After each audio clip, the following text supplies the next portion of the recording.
Hello friends. So in the last class we were discussing that if we move along a period, the reactivity first decreases as first element has to lose only one electron, second one has to lose two electron, and third one has to lose three electron. Carbon is not going to lose or gain any electron. It normally share electrons. Then nitrogen need to gain 3 electrons, a tough job as compared to oxygen, which has to gain 2 electrons, and the job of fluorine is much simple as compared to oxygen, as it has to gain only 1 electron. So all the members in this group 17, they have 7 electrons in the outermost shell, so they will try to gain 1 electron.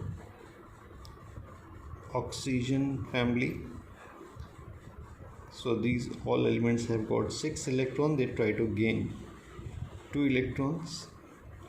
Nitrogen family, having 5 electrons in the outermost shell, they try to gain 3 electrons. So just keep in mind, if we move across a period, what happens? Reactivity first decreases and then it increases and finally becomes zero, because at the end we have got noble gases which neither gain, lose or share electrons in general. Now if we move down the group, metals, they need to lose electron, right? And if you remember, we have discussed, if they have to lose electrons, bigger the size, easier is the job. So first one has the electron very close to the nucleus, so in this case job is a little bit difficult. Second one, electron is away from the nucleus, so job become comparatively easier. And so as we move downwards, electron in the outermost shell reaches away from the nucleus, and therefore it becomes easier to remove the electrons. So for metals, reactivity down the group increases, but in case of non-metals, they need to gain electrons. So if the size becomes bigger, it becomes difficult for them to gain electrons. So for non-metals, if we move down the group, then we see that the reactivity in this case is going to decrease. Remember, everything is based on the two things. One is atomic size and second one is number of valence electrons. So if we have a good idea about these two, it is quite easy for us to solve nearly each and every question from this chapter. Okay, and now we know that size decreases in a period due to increase in the effective nuclear charge, and down the group size increases due to addition of a new shell.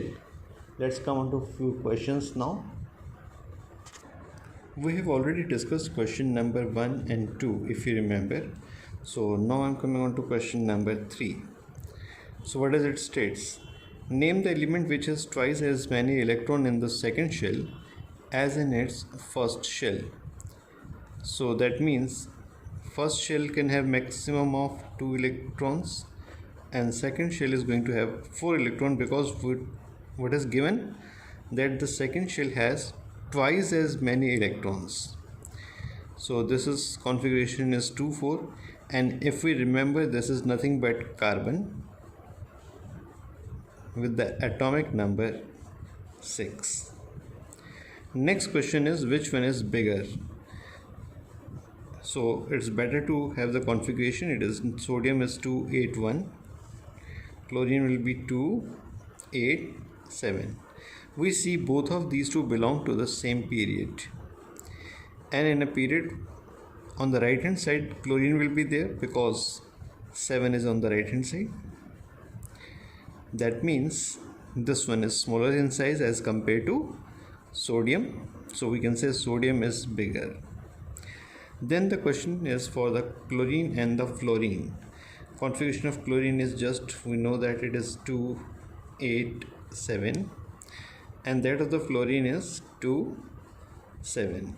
So if you look at this one, they will both belong to the same period, with fluorine on the top in second period and chlorine in the third period below this one. And we know down the group, because of addition of a new shell, size increases. Therefore chlorine is bigger than fluorine. So we have got the answer that chlorine is bigger than fluorine. Let's come to the next question. It says that position of the three element A, B, C in the periodic table is given to you. Group numbers are mentioned. These are the period numbers. B belong to the first group, first period. A belong to the 17 group and second period, and C belong to the 16 group and the third period. The first question is, element A is a non-metal. We know that element A belongs to the 17 group, so it is going to have 7 electrons in the outermost shell, and if it is having 7 electrons in the outermost shell, it is going to gain 1 electron, and all elements which gain electron, they are non-metals. Move on to the next question. Atom of C is larger than the atom of A. We know that A belongs to the second period, so it has got only 2 shells. C has 3 shells as it belongs to the third period. So it is quite obvious, because C has 3 shells and A has only 2 shells. Therefore C is bigger than A. Next question is, element B has valency 1. Now element B belongs to the group 1, so it is going to have only 1 electron in the outermost shell, so it will lose 1 electron to gain noble gas configuration, hence its valency is 1. So let's come on to the question number 6 now. Again, group 16 and group 17 being provided to us. So in first row there is no element, in second we have got an element A in group 17. C also belong to group 17 but to a higher period, and B belong to group 16 with the same period. So it states that you have to prove that element A is a non-metal. It should be a non-metal instead of not, it should be non-metal.